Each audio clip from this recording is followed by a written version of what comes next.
can see, I've got another hat on because this was on my boat, and I've been down to my boat working on it, and the boat is nearly ready to go in the water.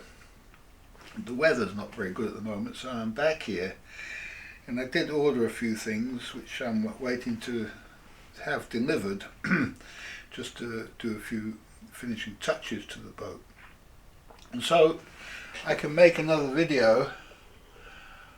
I woke up this morning and I was thinking about the word divine and how ordinary people might not know that this is an ordinary word, divine, and what it actually means.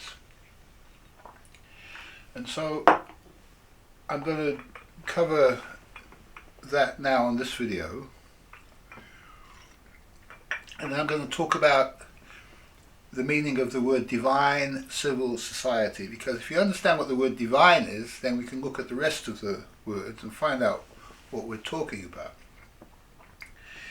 And so to start, it's best to start with an actual physical example. So for example, the writer, the author of the book, the Gospel of John in the Bible, was called John the Divine. Now, so a divine is a human being because it's a human being that writes books, okay? So always a divine is or was a human being. A divine is actually a position on what's called the great chain of being, which is that every man starts off as a human being and can rise or fall on the great chain of being into higher positions or lower positions. And so, as you're born a human being, then you'll know that children, good children, are called master. You know, Master John or whatever. And this is a child that has mastered something. And it's not, you don't call a very young child master, you call a boy who's mastered something, who's mastered maybe a sport or something like this, horse riding, all sorts of things that young boys get into, skateboarding. Once they've mastered something, they become a master of it, and so a boy can be a master. Master Jim, Master John, Master Gregory, and so on. And John the Divine is somebody who mastered divinity. Okay, so a master of divinity is a divine, yeah, or a doctor of divinity. Now, after you've mastered something, you are called a master, and nobody needs to give you this title. This is something that you just earn yourself. And the difference between ordinary people and the aristocracy is the aristocracy don't allow people to award their own titles. They somehow feel that these titles can only be given by some organization. Okay, it's not true, because many people have these titles and they were not awarded by anybody. And what happens if the organizations lose the titles themselves? How can somebody who has not got the title award it to somebody else? At the moment, the Prime Minister of Britain is a fallen human, he's not divine. And so how can he award titles like Sir and OBEs and things like this? He's not qualified to do this, okay? So it's a matter of being qualified is something that nature qualifies us to be a divine, or to have any position on what we call the great chain of being. Okay, so this is a start into understanding what this word means. Now, divinity is approaching, as you rise in divinity, you are approaching angelic status, okay? And you'll see that there are actually angels. Angels are actually a position on the great chain of being. They're not some pie in the sky thing. Angels actually walk the world. And you'll see that if you read about angels in the Bible, you'll see they always met an angel on the road or on the way or something like this. They were meeting. These were people who were freely walking the world, and they just turn up unexpectedly. Okay, you meet an angel. And so an angel is also a position on the great chain of being and another level of divinity.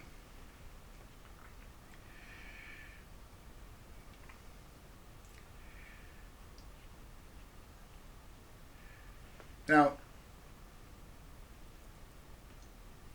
when you call somebody of, so you say John of Salisbury, okay, this is another level. A person gets the name of a certain area, of a certain place. And this means that they are the highest divine from that place, who has made a divine in that place.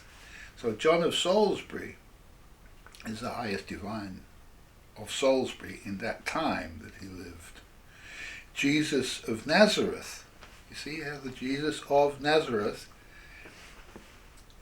he's given this name this way because he was the highest divine of the place of Nazareth, where he was a carpenter in Nazareth. He was the highest divine of that place, Jesus of Nazareth.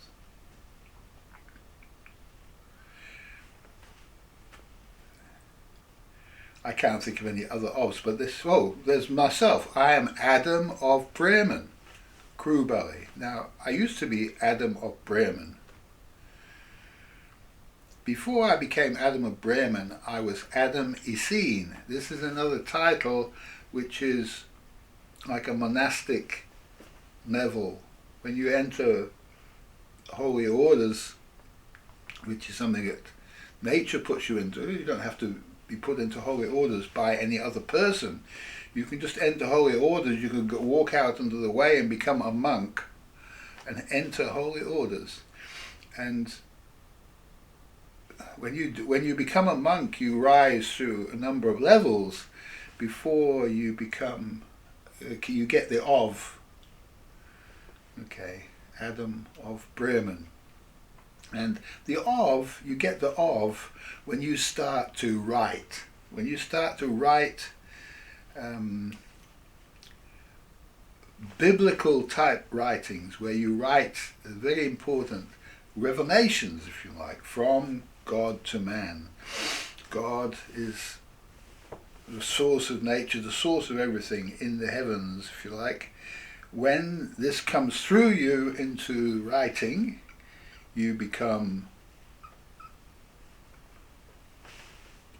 get this title, Adam of Bremen. I got this title, Adam of Bremen, when I started to do my first important writings. Before that I was Adam Essene. But Adam Essene was Adam the Essene, which was saying he is in the monastic order. Yeah. And I carried that title, Adam Essene, for a long time, years before I became Adam of Bremen, 10 more years before I became Adam of Bremen. And I got a hyphenated name, Adam of Bremen Crewbelly, when I was adopted into another family of divines living in Africa. And at that point I was given a monastery in monastic lands in Africa. And so Adam of Bremen Crewbelly, well, I don't know, it's something that I just had to do. When they said, we're going to make you my son, I'm going to make you my son. Muhammad Crewbelly said, I'm going to make you my son. You're part of my family. You're my son now. I said, okay, well, I need to change my name to Adam of Bremen, because they knew me as Adam of Bremen. I said, I'm now Adam of Bremen Crewbelly. Hyphenated name. That's all I really know about that. Okay. Now, you can go the other way. If you enter the pathway and become a divine, and you make a terrible mistake in that you become selfish and you start to be concerned for yourself rather than for the good of the world, then you enter the demonic pathway, which is a pathway that goes down. And this goes down into drugs and alcohol, self-harm, all sorts of perversions, sexual perversions, all sorts of bad stuff is happening on the downward pathway. Keith Richards is a good example of somebody who went on this downward pathway and became a demon. And so there are angels and there are demons. Angels are the higher level of divinity, and the demonic levels are associated with the demons. Okay. Now, there's a state which is, if you take the human level as the midway point, human is not yet divine, not yet demonic, yet can fall. And so most humans are in the fallen state. So the fallen state is a pathway towards, it's a downward step, if you like. It's a fallen step. And wherever you get on the great chain of being, you can fall. Yeah, you can enter the fallen state. So the fallen state is simply a state which is entered because you're put into it by nature. You can't help yourself. And in this state you become aware of time. Now, if you're in the divine state, okay, I'm talking about this with divine state. If you're in the divine state, then you're not aware of time. For example, right now, I'm completely unaware of the passage of time. So I don't think about the start of this video, the end of this video, anything to do with the movement of time. This is not part of my life, time. I don't plan anything. You cannot plan anything in the eternal now moment. Okay, so that's what the divine state really is. And it's only nature that can put you into the divine state, because now you're going to do something. You're going to do something now. You can only do something now. And if you're in a fallen state, you can't do anything. Yet, a lot of people will do stuff out of fear. Like, for example, if you're in the fallen state and you find yourself out in the open and a thunderstorm comes and it's pouring down with rain, you're going to actually make a plan, right, to actually get out of the rain under a tree or cover yourself up with some branches or whatever you're going to do to protect yourself, right? A divine wouldn't do this. A divine would simply not find himself in the thunderstorm. The divine would walk into a shop and be looking at some books, and then when he went back out of the shop, he said, "Oh my goodness, there was a thunderstorm." Yeah, a divine would always be in the right place at the right time. Okay, because a divine is now fully in tune with nature, and nature has corrected the error in their being that makes them aware of time. They're not aware of time, they're living in eternity. And that's a sign that you know that you're in the divine state, because you're not fallen, you're not living in time. You're not aware of the passage of time. You're not bored in any way. You're doing what you're doing, drinking a cup of coffee, talking to you.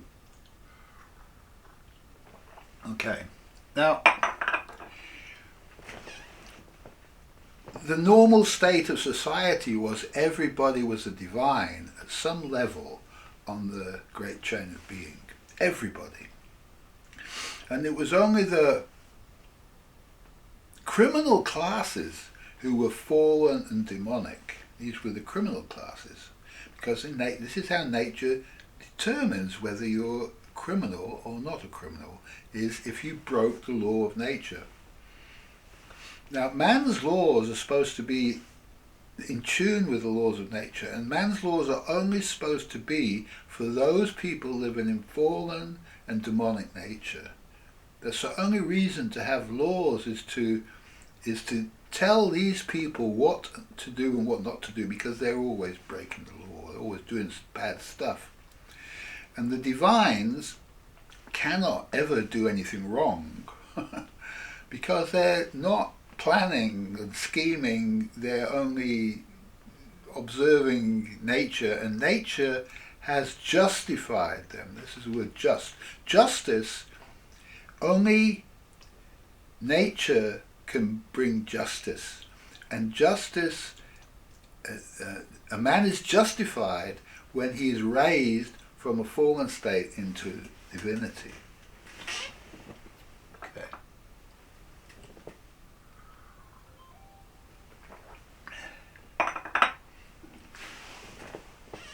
I'll take 5.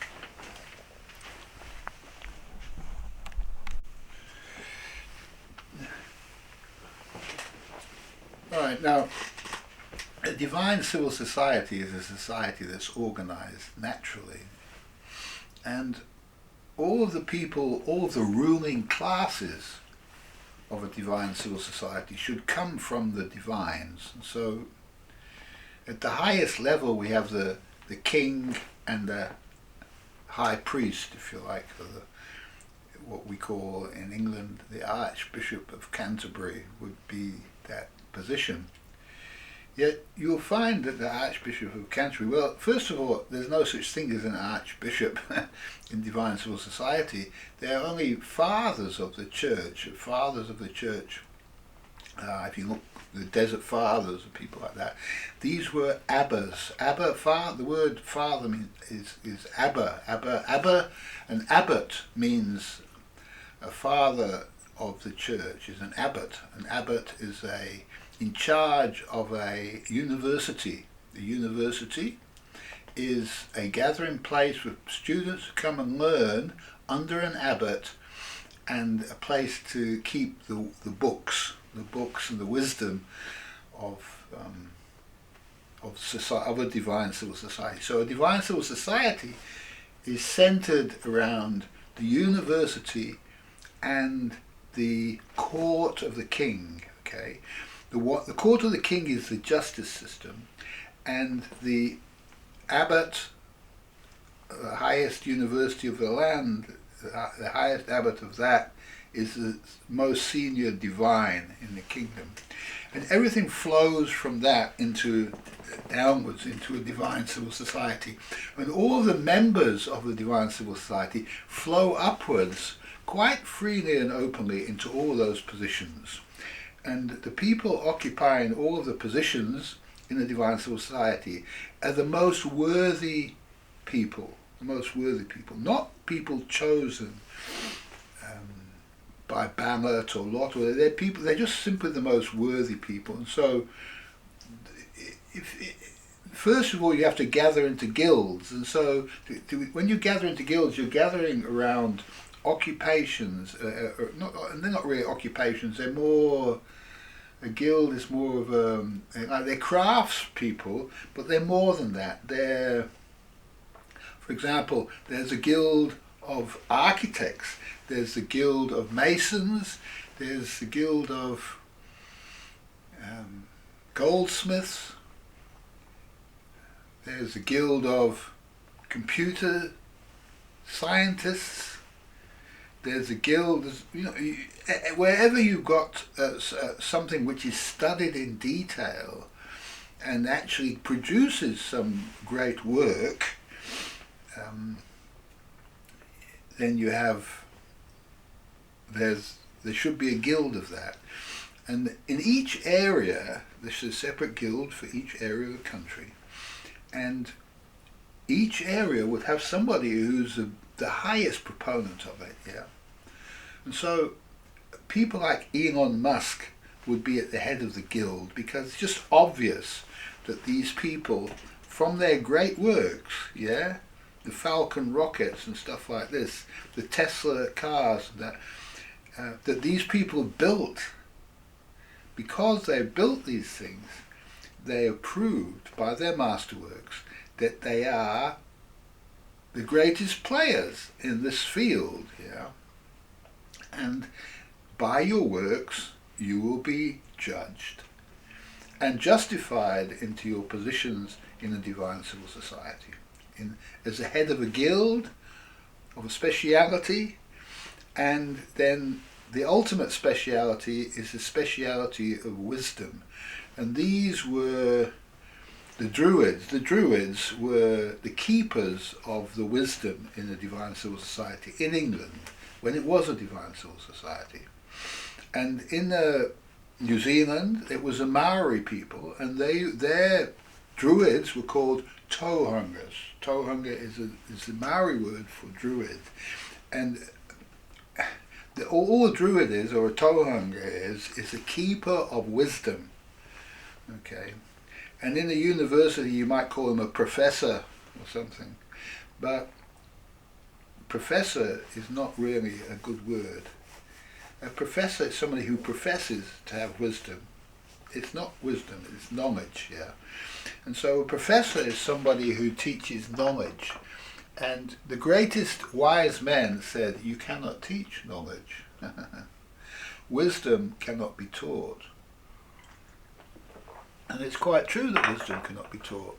Wisdom is an understanding of everything that you learn in your life produces wisdom. Wisdom is your level of understanding of what all the words mean.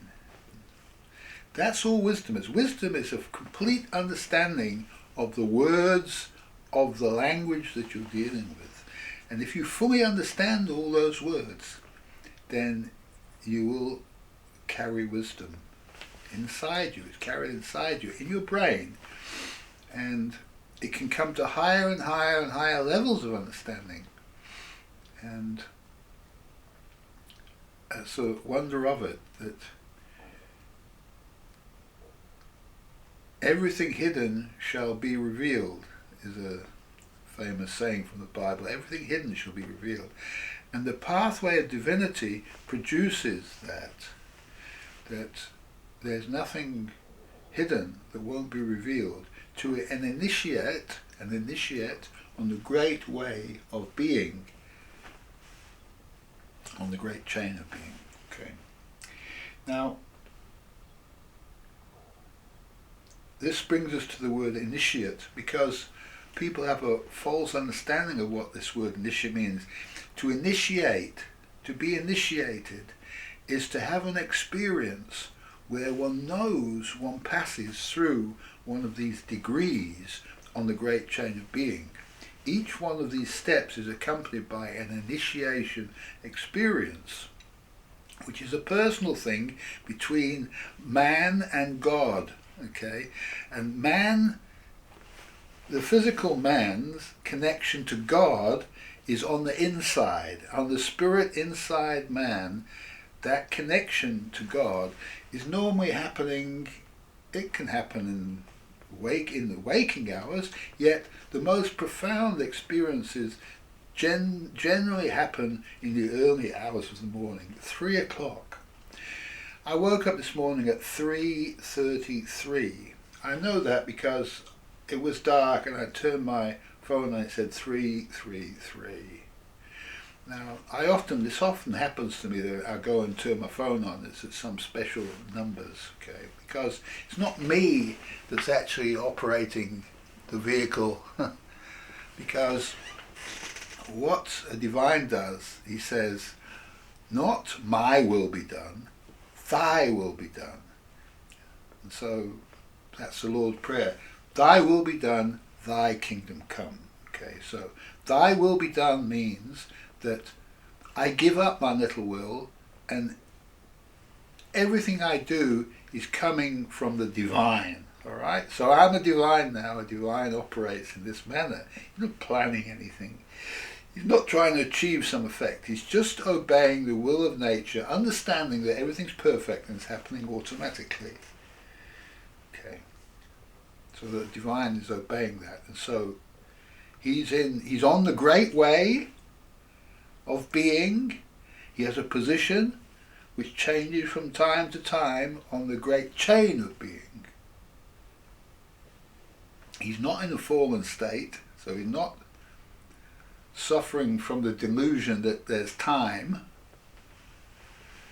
and he's not in the demonic state doing bad stuff, drinking alcohol, having bad sex with multiple partners, and doing other bad things that he will feel bad about doing too. A divine, no matter what he does, never feels bad about it, never becomes self-conscious. Okay, so he's transcended the self, and the only reason a divine has transcended the self is because he doesn't need to work on his self anymore. He doesn't need to correct an error in the self. Now, the whole purpose of being fallen and to put into time is that we can look at what we're doing.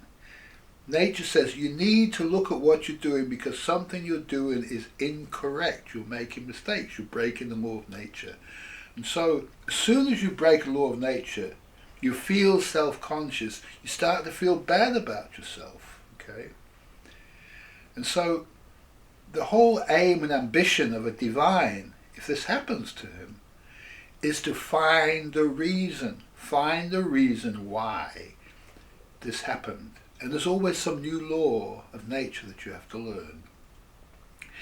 And so when you come to the understanding of that law, nature it won't be just you understand it and it won't happen to you again. You have to go through one last test where you break the law, you know you're breaking it, and it happens to you again.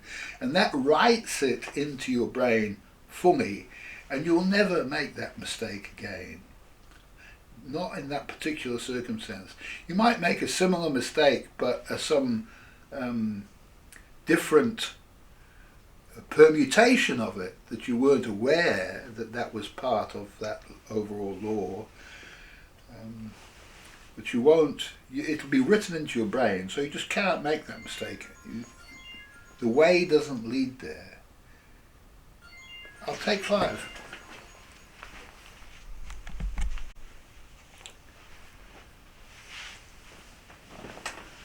Okay, that was my lady calling.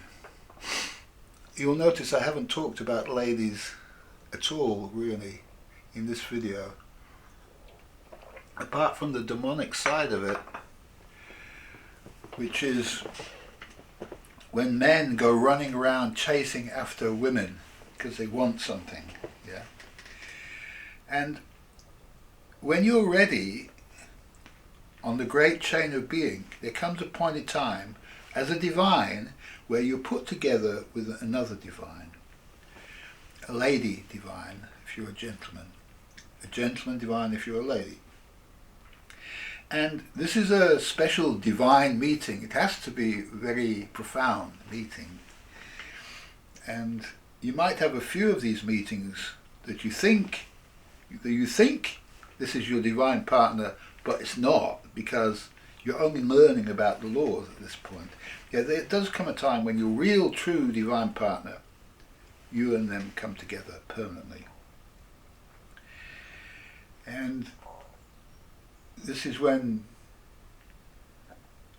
happened to me when I was Adam Essene, before I became Adam of Bremen.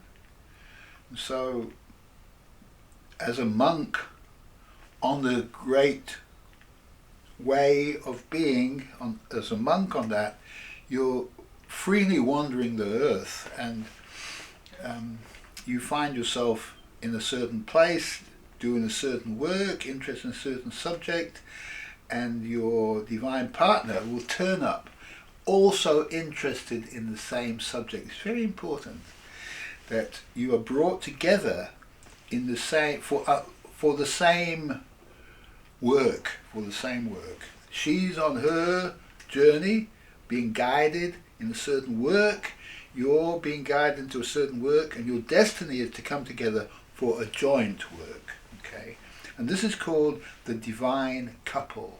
Okay, and every abbot has to be a divine couple. You can't have celibate abbots. Not possible. You can have celibate monks, but you can't have celibate abbots. And the celibate monk is only celibate until they meet their divine partner, and then they have to partner for life. That's basically how it works. And you can't annul marriages and take some other woman like Henry VIII wanted to do. You can't do this kind of stuff. And so a divine civil society is something where there's a civility involved. Civil means civilized, do you understand the word civilized? Civilized as opposed to barbarian, right? The Romans used to think that the Roman Empire was civilized and everybody outside of the Roman Empire were barbarians, right? And there was a certain truth in this, yet the Roman Empire itself became fallen, so the Roman Empire became barbaric. And that's basically the state of the world now, because we have all these people who are not divines now running the universities, running the governments, running the parliaments, running the kingdoms. And so we have no divine civil society anymore. And this is as it should be, because everything's perfect and happening automatically. This happens at the end of empires. It happened at the end of the Roman Empire, happened at the end of the Persian Empire, happened at the end of the Indian Empire, happened at the end of the Greek Empire. It's always the same, that the people in power become fallen and demonic, and the true leaders of the people step away and they become like the Pilgrim Fathers, outcasts from society. They become like Moses. The people under him had to leave Egypt, because nature doesn't put old wine into new bottles or new wine into old bottles. Okay, there's always new wine and new bottles. Okay, the wine is the wisdom that I'm expounding to you now, and the bottles is you lot. Okay, it's the evolving humanity. Okay, now I have a position on the great chain of being, which means that I have to bring this stuff to the people. Okay, and the people, it's the people's job to take what I'm offering and to step onto the great way of being, to enter, to understand the great chain of being and start to rise up into these positions on the great chain of being, ultimately becoming king or high priest of the nation. That's everybody's job, is to attain that. Everybody can be that in their own guild, in their own area. That at some point in time they're going to be a wise elder. A wise elder, there's not going to be any other wise elders around. They're going to be the oldest one in their profession. They're going to be the highest of everybody in the end. And so that's why it's such a beautiful, perfect thing, Divine Civil Society, because everybody gets to do every single job on the way. And it's only the people who fall by the wayside and become demonic, want stuff just for themselves, become selfish and arrogant. These people fall by the wayside and they don't get this stuff. Unfortunately, we live in a time now where there's no divine civil society. Well, there is a divine civil society, we're all in it, but it's not the same society that thinks it is, the society that runs the old boys network, which is the opposite of divine civil society, where it's an aristocracy, it's an upper class which has taken to itself the positions of authority, awarded itself dignified positions in that society. It's not really a society, it's a greed cult, it's a culture It's being created. A culture is something which is artificial. It's been cultivated. It's a greed cult. A cult is a culture, and it's a greed because it's not to do with the benefit of all humanity and the animals and the entire planet. That's not why they're doing what they're doing. They're doing it from greed, for the benefit of themselves. Rishi Sunak, Swela, Braverman, all these people, they're in it for themselves, for their personal power and wealth, okay? And those are just the English ones, because I am an English person, and it's not my job to bring order into other uncivilized nations, but the whole world is basically in this fallen state now. Well, not the whole world, perhaps other nations. But until we have proper kings and emperors, we're not going to be a divine civil society, because these are genuine, real positions. Okay? The highest abbot of the greatest university in the land, which is a monastery, they are the highest divine, together with the king, who is appointed by the highest divine and can be demoted from his position in charge of the law. Without those two, church and state is what they are, there can be no true church, there can be no true state, there can be no university system outside of the church. You know, in the olden days, you couldn't, unless you belonged to the church, you couldn't enter a university. Einstein had to lie about his belonging to a church to enter the university in Germany. I forget the name of it. He had to lie. He lied about it, about his belonging to a church, because it was a necessary prerequisite to be a divine to enter a university. And at that time, they confused the meaning of the word divine. Divine is something that is, it means you're part of the natural order, the natural church of God, which is not a sect. It's not a small piece. It's the entire natural order. It's confusing. I'm going to stop now because I feel there's a lot of complexity, there's a lot of words that you need to fully understand to understand this video completely. And so it might be necessary to watch the video a few times to fully get to grips with it. Yet it's necessary that we understand what divine, the word civil, and society means. We need to put these three words together to know what a divine civil society is, before we can aspire to becoming that or being that, and recognize it, and recognize what is not part of that, and to cast that element out of our company.